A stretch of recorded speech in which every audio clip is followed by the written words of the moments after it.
The sport of hockey in its purest form requires speed, skill, and finesse. With the non-checking classifications growing fast within USA Hockey and USA Hockey Inline, a greater emphasis is placed on the proper use of body contact.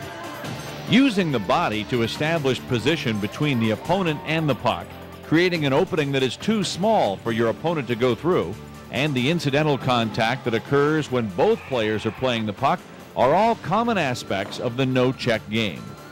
USA Hockey and USA Hockey Inline want to emphasize the positive aspects of our sport in order to create the best possible environment for all participants.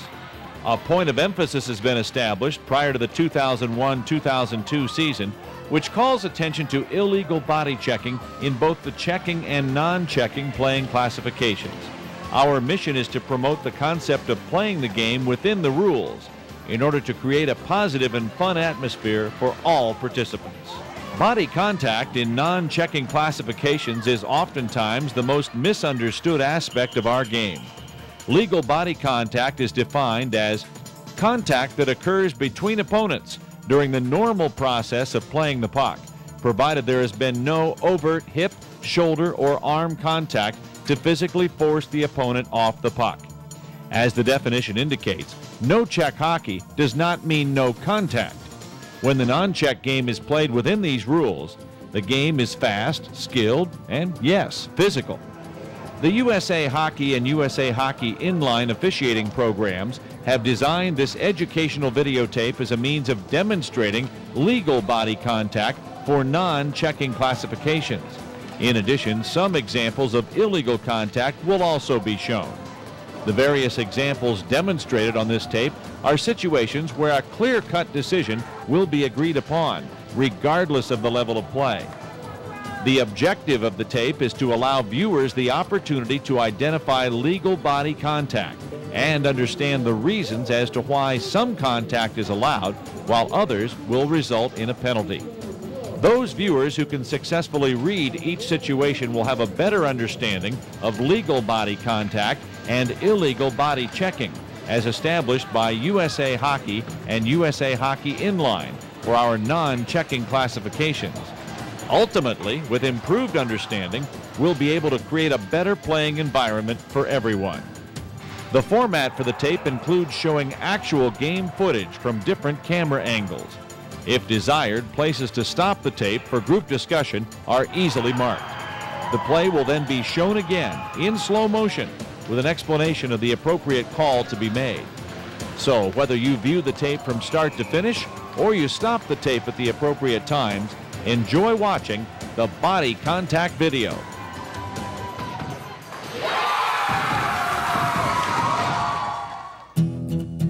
In this first example, watch number 20 in white as she shields the puck from her opponent inside her defending blue line. The end zone camera angle shows that she puts herself between her opponent and the puck, allowing her to gain possession and clear the zone. The body contact is actually initiated by the attacking player as both players are trying to play the puck. The end result is a legal play where number 20 uses good body position to keep her opponent from the puck. In this next example, number 98 in white uses his size advantage to create body position. Although he leans on his smaller opponent, there's no overt action with the hip, shoulder, or forearm to play the body, and players should not be penalized because of a size or strength advantage, as long as they play in control. This is an example where a player legally uses his size as an advantage to establish body position that ultimately allows his teammate to gain possession of the puck. An excellent example of strong defensive play highlights this next situation. Number 2 in black keeps excellent position while skating backwards and poke checks the puck off the opponent's stick. He also maintains his position to thwart his opponent's momentum. This example shows that good body position and smart defensive play works in checking classifications as well. This inline example shows a defensive player who has body position between his opponent and the goal and stays in his established skating lane. The end result is a blocked shot and the attacking player initiating incidental contact with the defender. This is a legal play by the red player who has the right to occupy that space. These next three examples demonstrate legal body contact, but also present concerns regarding the carrying of sticks above the shoulder. Just as in the checking game, players need to be responsible for keeping their sticks down and avoiding any contact with their opponent above the shoulder. Although the examples here may not warrant a penalty for high sticking, awareness of this concern is a must for players, coaches, and officials. These two players are jockeying for position in an effort to play the puck.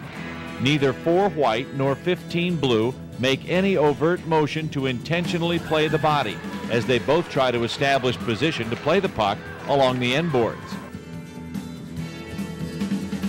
This is perfectly legal body contact that is likely to happen at higher levels of no-check hockey. Number 18 in white uses proper angling to show how the body can be used to establish position after an attempted poke check.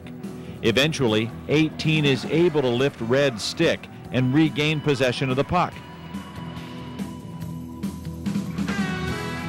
This legal body contact is a result of good hustle by the white player.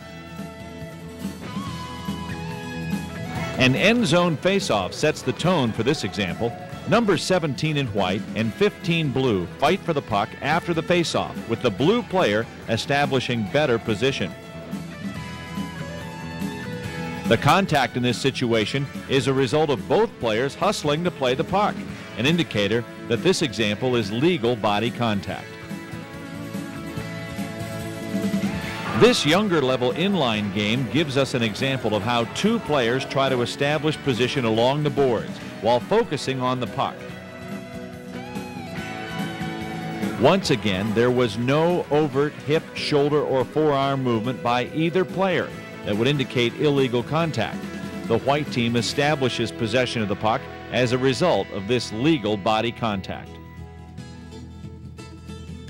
This next example demonstrates where angling in an effort to establish position is a valuable tool for any defensive player.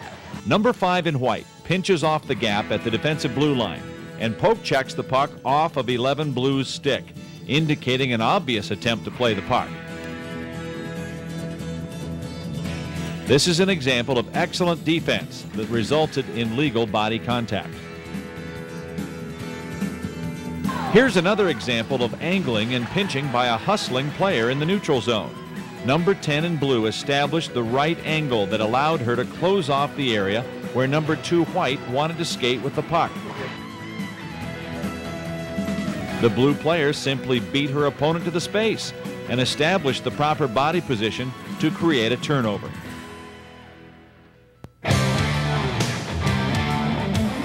This adult level game provides us with an example where the white player uses her body position to establish an opening that is too small for the black player to skate through.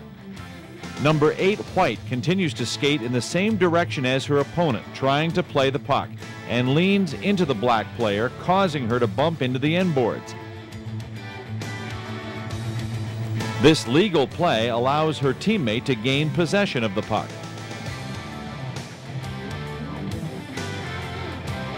This example of angling to establish body position results in a change of possession. Number 8 white continued to skate in his established skating lane shoulder to shoulder with his opponent and simply pinched off the open space. This is legal body contact and good execution of the practice of angling. Number 90 in white uses body position to ride the blue player off the puck at the side of the goal while the puck is between their feet. 90's stick is on the surface and he uses no overt hip, shoulder, or forearm action. This is another example of legal body contact and a good defensive play. The play by number 12 in yellow in this boys' 15-year-old checking game should serve as an example for all players. The yellow player shaves several seconds off an opponent's power play with good old-fashioned hustle, angling, and body position. The body contact in this play is legal and was actually initiated by the white player when he reversed direction. Here's an example of two players skating in the same direction while attempting to establish body position. Once contact is made with the boards, they continue to use their bodies to establish position before the white player finally kicks it to a teammate. A good example of legal body contact is the result of these two players attempting to play the puck. This example from a girls' game also demonstrates contact that occurs when two players are skating in the same direction for the puck. Number 5 in blue establishes position on number 4 in white and takes away her scoring opportunity. Number 5's hustle and desire to play the puck makes this a legal play. Checking classifications can also provide examples of legal body contact, as demonstrated here. Number 17 in yellow and 4 white both jockey for position while skating in the same direction towards the puck after a poke check by another white player. Even though they go hard into the boards, there was no intent to play the body, as both players are trying to play the puck. The end result is legal body contact. The next few examples will demonstrate incidental contact as players go for the puck. In this example, number 18 in white attempts to play the puck and ends up running into 12 red. The intention of the white player is clearly to play the puck, and he does have the right to occupy that space. The final result is unavoidable and incidental contact that should not be penalized. This final example of legal body contact in an inline game shows a blue player colliding with number 24 white behind the goal. The end zone camera angle provides a better view of this play. Both players are attempting to play the puck, and their hustle does not allow them to avoid the body contact, which is a legal play. Let's get started with some examples of illegal body contact, or checking. This first example shows a white player taking a run at number 11 blue at the corner of the goal crease. There was no intent to play the puck, and a clear example of intentionally playing the body. A checking from behind penalty would not be out of line in this example. This next example from an inline game shows number 12 in blue standing up the white player at the side of the goal. The fact that 12 makes no attempt to legally play the puck and extends his arms when delivering the check is a clear indicator that a penalty is warranted for body checking. Number 9 blue checks 19 white into the end boards in this next example.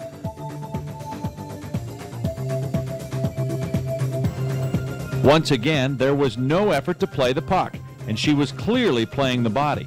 A minor penalty for body checking must be assessed in this instance.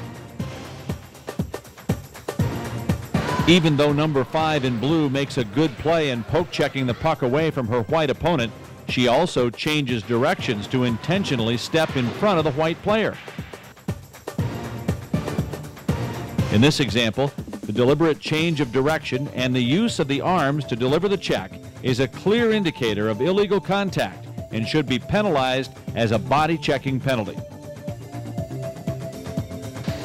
Now here's a situation where the white player uses his arm to push off his opponent and causes him to get knocked into the sideboards. With no effort to legally play the puck, a penalty for body checking, or even cross-checking in this case, must be assessed to white's number 9. After a questionable line change and during a scramble in front of her bench, number 44 white pushes 10 red from behind without making any effort to play the puck. This is a dangerous play at any level and must be penalized as checking from behind in every instance. This next example is an extremely dangerous play along the sideboards. The white player is making an effort to play the puck, but skates through the blue player in the process while they were 8 to 10 feet off the boards. The end zone camera angle shows the violence in which the blue player is forced into the boards. A major penalty for boarding, plus a game misconduct if injury results, is the proper call in this instance.